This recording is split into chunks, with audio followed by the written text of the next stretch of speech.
Hello, and welcome to Forget What You Learned, a place for families to stop and reflect on the modern state of education. We empower you to challenge your own thinking about today's traditional school system and ask the question, are my kids thriving?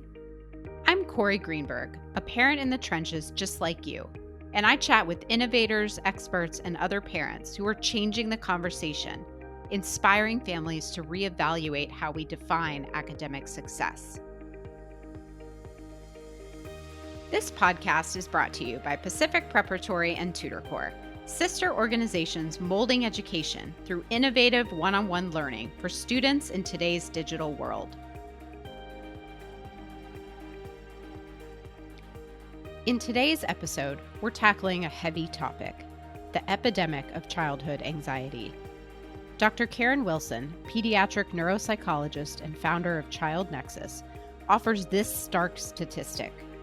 Anxiety is the most common mental health challenge and disorder in childhood, and it's on the rise. We dive into the why, because it may sound obvious, but I don't think we can start to address a problem like this without pinpointing the source. Spoiler, I think it has something to do with our education system. You'll also hear from Dr. Wilson some specific action steps you can take as a parent to parse out the difference between worries and anxiety, and how to help your kids if they're struggling, both at home and as an advocate at your child's school. I do want to advise that this may not be an appropriate episode for little ears. Let's dive in.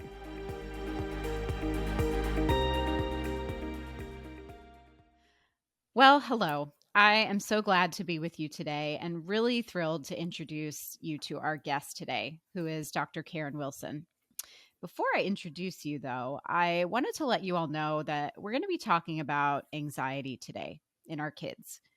And anxiety is a word that I feel like I hear about, talk about, experience both professionally and kind of in my personal world every single day. What is going on with our kids? Is this an epidemic? Is it because of COVID? Was it there before COVID? What is school refusal? Because that's another thing that we've been hearing about a lot. And what does that have to do with anxiety? And most importantly, what are we doing about it? So without further ado, let me tell you about Karen, and she's going to help us answer all of these questions. So Dr. Karen Wilson is a clinical neuropsychologist. She's the director of West LA Neuropsychology. And she's also the host of the Diverse Thinking, Different Learning podcast. She specializes in the assessment of children and adolescents with learning and thinking differences. And she has extensive experience evaluating children, adolescents, and adults who present with developmental, neurocognitive, and social emotional difficulties. Dr. Wilson is also the founder of ChildNEXUS, a digital platform for parents whose kids struggle with learning or mental health challenges. So basically, to sum up, Karen has figured out how to bend the space-time continuum to accomplish more in a single day than would seem possible, all with a calm, upbeat demeanor that makes her superhumanness seem easy. That's you. That's how I would describe you, Karen. Well, thank you for doing that. You are welcome. You and I have known each other professionally for a little while now, and I'm just struck by how your wealth of experience in the field of neuropsychology has just informed your passion for what you do, and also, you know, these side projects. I don't even know if we want to call them side projects, but these other things. They're all related. They're all related, Cory. They're all yes, they're all related, and they're all aimed at helping families access services when they need it, right? Absolutely. Absolutely. Because there's so many kids who struggle with so many different things, whether it's a learning difference, whether it's a mental health challenge, they're in need of support. Parents want to better understand why their kids are struggling. And my goal, my passion is to help parents figure it out and then help their kids get the support they need in order to thrive. Yeah. So can you just back up? Can we back up a little? And can you, I always like to find out like what people's why is. So can you tell me what your why is? How did you even get into the field? And then how did you end up sort of expanding your private practice into these other things that you're doing? Yeah, I mean, I've always been interested in the brain. Ever since undergrad, I was always interested in medicine as early as 9 years old. You know, when I was in high school, I volunteered on pediatric oncology unit, sitting with kids who had different forms of cancer so their parents could get a break and go home, change, things like that. So I was always interested in that kind of medical, psychological field and thought I was going to be doing Hmm. work in aging and dementia, and did a rotation in pediatrics where I saw kids for the first time who were struggling. And I thought, this is where I want to do more work because it provided an opportunity to address issues early on and really impact the trajectory of a child's life. And so I kind of dug in. I mean, I still do some adult work, but 90% of the kids that I see in my practice are, below the age of 18. Got it. And so then how did you sort of decide that Mm-hmm. we needed more? We needed, Yeah. this kind of collaborative effort that is ChildNEXUS and then your podcast. Yeah, absolutely. I think part of it came from doing the work with one kid at a time because, when you're doing an evaluation, you're spending 20 hours kind of digging into a child's background, doing testing, speaking with professionals and adults who are involved in that child's life, and then creating a plan for that one child. And, when I would meet with parents to go over their child's profile, learning profile, and talk about their strengths and their weaknesses, so many parents have said, I never knew this about dyslexia. I didn't know that that was ADHD. I've never heard of this before. I'm so glad that I found you. And I thought that there's still so many people who don't have the information to even make the decision on getting an assessment for their child, requesting an IEP, talking to their pediatrician. And I just wanted to be able to impact more families. And one of the ways to do that was to connect them with people who understand the differences in children and how they present, people who have expertise in learning challenges, people who have expertise in how to support kids in their learning environment. There's so many kids who are struggling with learning and are not doing well in their current learning environment because it doesn't support them. And so being able to Right. connect with people like you who present an alternative to a traditional school and give kids an opportunity to thrive in an environment that parents may not have even known existed before. So that was something that I really thought needed to be an interdisciplinary and collaborative effort because as a neuropsychologist, I don't have all the answers. I was trained one way in one Right. area. And so I needed to collaborate with speech and language pathologists and occupational therapists and heads of schools. How do you advocate for kids with the school district? So I needed to get educational attorneys in that ecosystem as well. And then that just brought great conversations. It really enhanced the support that we could provide parents. We could make better connections, make better referrals, and get kids the support that they need. Yes. I think when kids are struggling, the family's struggling, obviously, and having a village, I mean, you hear that term so often, Mm-hmm. but that really is the ticket. When kids are struggling, it's like everybody has to be on the same page and we have to figure out a way forward that includes all the players at the table. Because if you find a great speech or occupational therapist or a mental health therapist, but those, things that are being suggested to do at school can't be done or the school isn't educated, then it's not going to work. Like all the pieces are not in the puzzle. Absolutely, absolutely. And I know that we overuse that phrase, it takes a village, but it really does, particularly when you have kids who learn and think differently or who are struggling with mental health challenges. It's not one person that is going to make the difference. It really is a team. Yeah. Well, and I know that we said we were going to talk about anxiety today. And I mean, I could talk to you about so many topics, but this one is, I feel, very important right now because, like I said, it's just everywhere. And so, my first question is really, you know, is anxiety an epidemic?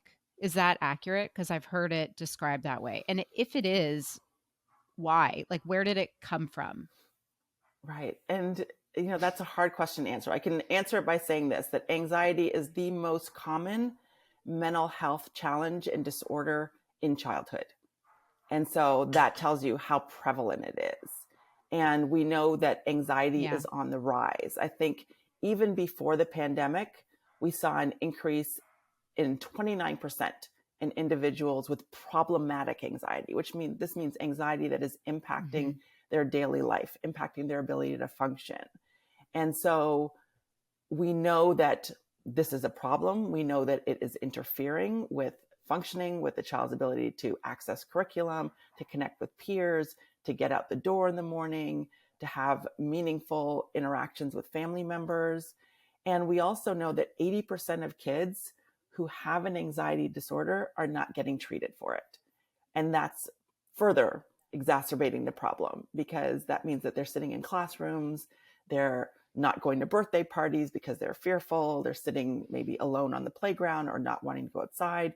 These are the kids who might have struggles with just getting to school in the morning. And so we know that it's a problem. We know that it's a problem. Yeah. And do you find that when you see a kid that presents to you with anxiety, is it generally centered in around a certain experience, like school, for example, or are you seeing kids more with generalized, like you just described, where it's kind of everything? Yeah, it's really a mix. I think most of the kids that I see have Okay. more of a generalized presentation where it's impacting many Hmm. aspects of their daily lives. But you can have those kids who have specific phobias, which is anxiety about a specific thing and fear around a specific thing. But a lot of kids are just dealing with, a generalized anxiety, a generalized worry, a generalized anticipation that something is going to go terribly wrong in any given day. And that creates all of these physiological feelings, heart palpitations, sweaty palms, thoughts of worry, thoughts about what could be wrong, um, all of that. They have a stress response to the thoughts about what could happen, what they anticipate will happen, Hmm. and that can lead to avoidance, right? It can lead them to avoid the thing Yeah. that they are fearful of. And that thing that they could be fearful of is going to school. Right. Right. And I want to come back to the school refusal piece, but before that, do you Mm-hmm. also find that there is a connection between kids who feel that intense anxiety and maybe their parents feeling anxiety or growing up with anxiety? Is it usually in the family as well? Yeah, we know that anxiety runs in families. Kids who have anxiety, there's a higher likelihood that they also have parents who have anxiety. There's research to support, hereditary component to both anxiety, depression, and a number of learning disorders, ADHD, dyslexia also runs in families. So yes, there is a higher risk for kids developing anxiety when there is a family history of anxiety. But there are a lot of other things, environmental things that are also contributing to, this increase in anxiety in children and adolescents. Yeah, and I'm a person that just wants to know why. Like, where is it coming from? Mm-hmm. And I really, and I know that there's a lot of therapies out there and interventions that really help. And I get stuck on the what is causing this, and I feel like from my own life and what I've seen post pandemic is that, there was some arrested development that happened socially when kids were whatever their experience was during the pandemic, whether they were in remote school for a long time or whether they may have gone to school but everybody was masked, and there was a lot of underlying fear of everyone's health. If you had a family member who might have been immunocompromised, or if you had a family member who unfortunately passed away, there's all of those things that were underlying this like critical period of development, and especially social development with peers. I have seen that a lot where kids are struggling to just kind of go back to real life in terms of their peer interactions. Can you speak to that? Yeah, I mean, COVID definitely played a role, but keep in mind that again, there were significant increases in both depression and anxiety even before COVID hit. So we were already on this Yeah. increased trajectory. COVID exacerbated the problem Hmm. for sure. And it really uncovered a lot of existing mental health challenges that kids were facing because we were so busy Hmm. keeping things going to school, coming back from school, dealing with everyday life. And then kids were at home and parents got to see the stress. They got to see the anxiety. They got to see the depression. They got to see the learning struggles firsthand. And then they were like, wait a minute, how did I not see this before? It's because you weren't spending this kind of time with your child. You weren't observing them over an extended period Yeah. of time for weeks at a time, months at a time, a year, right? 2 years in some cases for families. And so I think, again, COVID exacerbated the difficulties because we know that, the shutdowns, being absent from peers and social interactions definitely played a role. But also I think it's important to keep in mind that these issues predated COVID, and COVID just really it revealed a lot about learning in general, but it also revealed a lot about mental health challenges that were there. And there's so many factors that are playing a role in anxiety and stress in general. We know that for kids born between 1995 and 2010, think about the Gen Z era, there's concerns that we didn't have to think about or weren't thinking about when we were their age. There's a political unrest that we weren't aware of. The kids are Hmm. very aware of political situations now more than they'd ever been at an earlier age. There are Yeah. mass shootings. I think 75% of Gen Z say they are concerned about mass shootings. There's hearing about rises in suicide rates and deportation of immigrants and migrant families. All of these things and things that are in the news and having access to those to news 24 hours a day is contributing to the stress and anxiety and the mental health of our young people. Yes. So I think you just answered my question as to the why. um, yeah, I agree with you that all of those things contribute, and kids today are so much more aware of all those macro issues that I don't think that they were a generation ago. So that makes a lot of Absolutely. sense. Yes.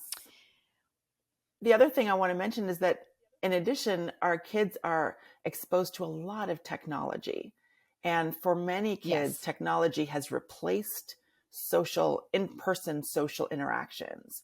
And we know that human beings are social beings. We learn and our brains develop through social interactions. And there's been even reports that show that, children's interactions with peers really have long-term effects on their occupational status, their salaries, their relationship success, emotional development, mental health 40 years later. And it's more important, those early social Mm. interactions are more important than IQ, they're more important than educational attainment, and they're even more important than socioeconomic status. And so as children, I Wow. think one study was showing that kids are spending 6 to 8 hours a day on screens. And a lot of that is spent, scrolling social media. And I think we're just at the beginning of understanding how that is impacting growth and development for individuals and how it's contributing to mental health challenges. Because we know that kids who spend more time on screens report being lonelier. And there's some studies have shown higher risks of suicide ideation in those individuals as well. Yeah, it is really hard to be a parent in this generation. It I is. probably every parent feels that way, that it's harder than it was when their parents were parenting on a daily basis. But I really believe that as someone who has school age kids now, there's a lot to think about. Um, and I do want to say one positive thing that I feel like I have seen is, I mean, you know, networks like ChildNEXUS is one example, but also, there is more awareness now of Mm-hmm. what anxiety is, what depression is, and that, there does seem to be less shame associated with seeking help. And, even kids at a younger level, um, therapy is really becoming normalized, I feel like, which is, can't be anything but a wonderful thing.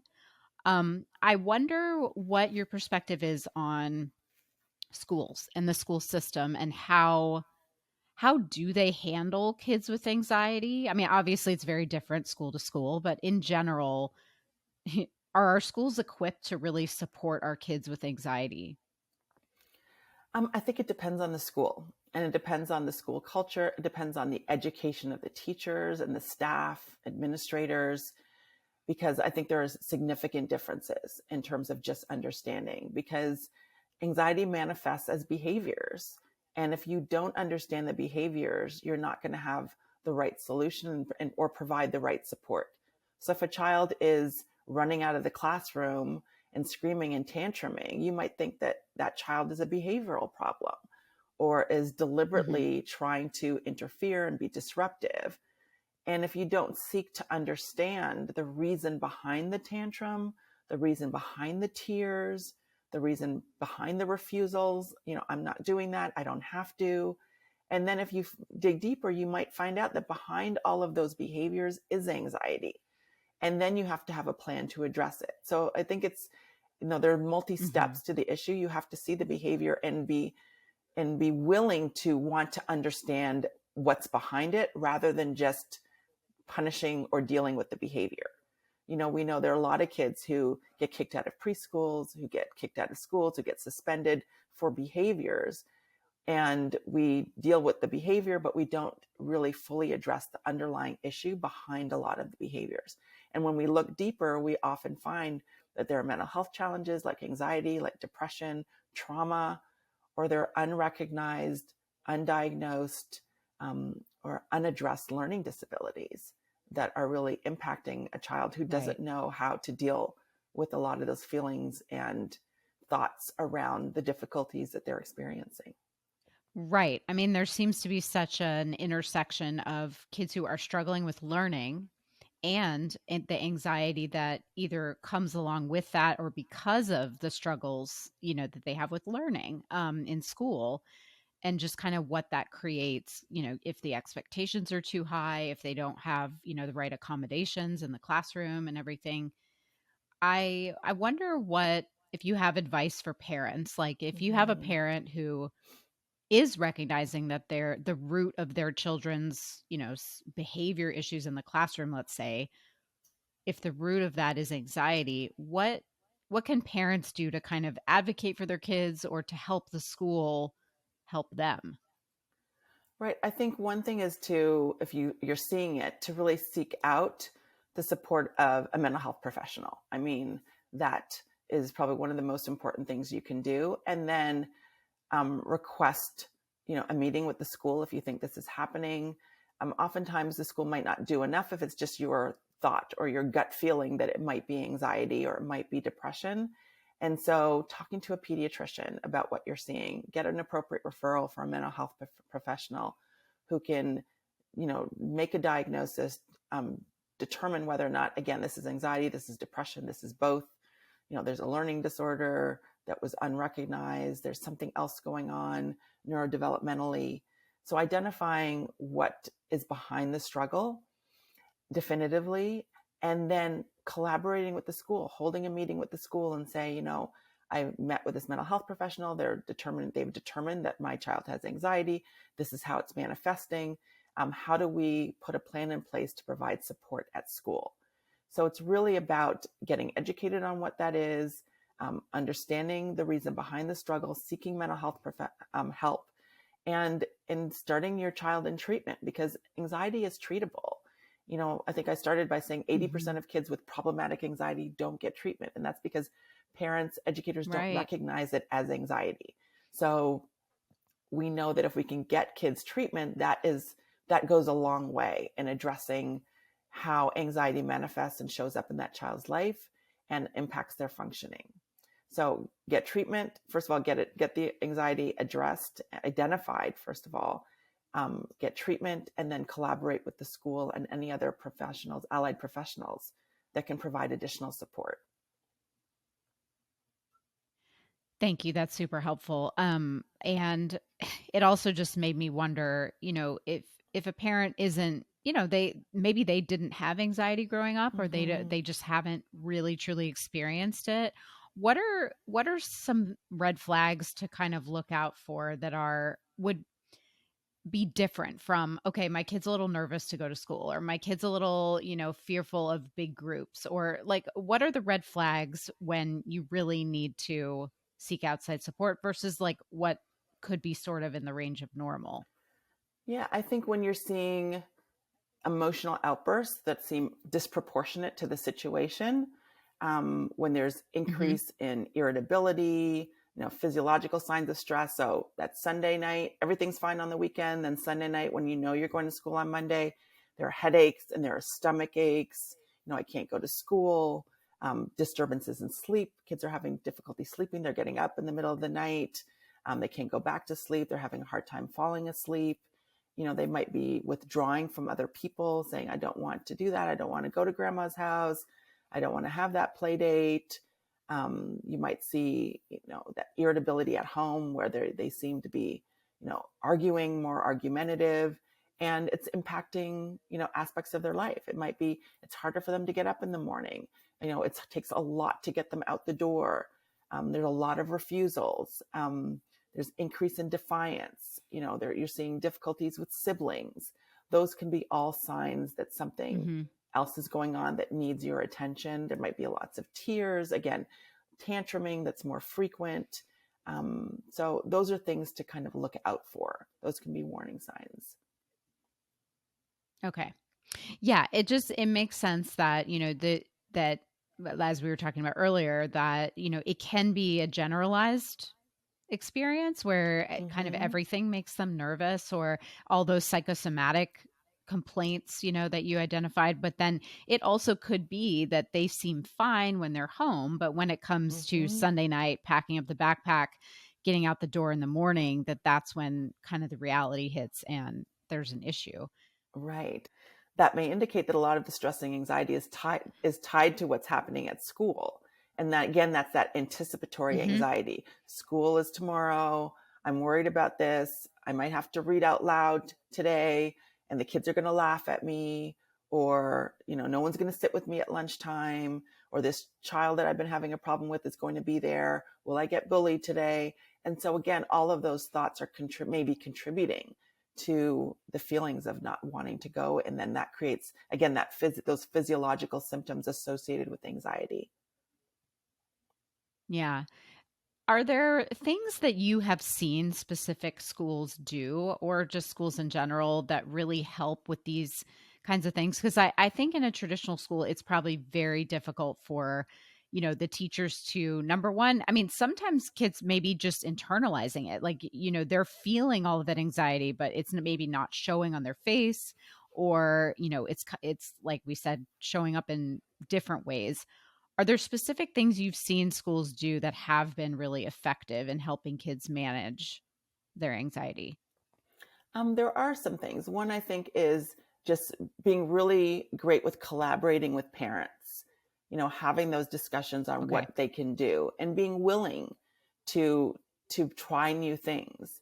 You know, um, Sometimes schools have allowed that child to come to school earlier. If being on the playground and waiting for the bell to ring is anxiety provoking, then having them, go to the office and then go from the office right to the classroom without having to, you know, mull around in the playground and try to find someone to play with or stand with before school starts. Identifying, some schools have identified a specific person the child can go to when they're feeling anxious or when they need support. So they have that go-to person who is their safe person that they can go to talk about. Mhm. Having a place where the child can go when they're feeling anxious. Is there a room, a place in the school, a staff room, or, some schools are now starting to have like these mindfulness places where kids can go and sit and there's pillows and they can just do their deep breathing and take a break, take a minute, giving kids breaks when they seem to be stressed in the classroom. Tell that child, do you mind taking this to the principal's office for me? Giving them a chance to get out of the Mhm. classroom Mm. and away from maybe the source of stress to do something different. And at the same time, feel helpful, like they're doing something that helps. And Yeah. then also, I think some schools have really adopted class-wide anxiety exercises and practices. So having not just mindfulness for this one child, but let's do mindfulness. Let's start the day with mindfulness for the whole class. And that just not only brings Mm-hmm. down that child's anxiety and stress level, but also helps all children, right? So you're developing these practices that address the anxiety for that one child, but also teach those strategies for everyone. So it normalizes that practice. That's exactly the word I was thinking when you were talking. Like Mm-hmm. that does really help everyone. Because we all need ways to kind of center ourselves and figure out, how to kind of, number one, recognize our own feelings of anxiety, and then, ways to deal with it. And I do know that, that mindfulness practice, meditation, breathing, all of that is really helpful. So it's wonderful. It would be wonderful to have kids who are struggling to go through that same experience as everyone, and to have it normalized is, again, I do think that that's a positive thing that has happened, is that, people are really more aware of it, both on the kid level and the adult Mm-hmm. level. So, um, just feeling optimistic, I guess, about that piece. Absolutely. I do too. I think the awareness has been great for parents, for educators, for everyone who's involved in a child's life. Because if you're an educator and you have more information about anxiety and depression and stress and learning challenges, then you can identify it more easily in kids. You can tell parents that you're observing this, and they can check in with their pediatrician, with professionals who can help. And then you are more willing to collaborate because you see the behavior as something more than it is. It's not just a tantrum. This is anxiety that is causing a tantrum. So we're going to address the anxiety and not punish the tantrum.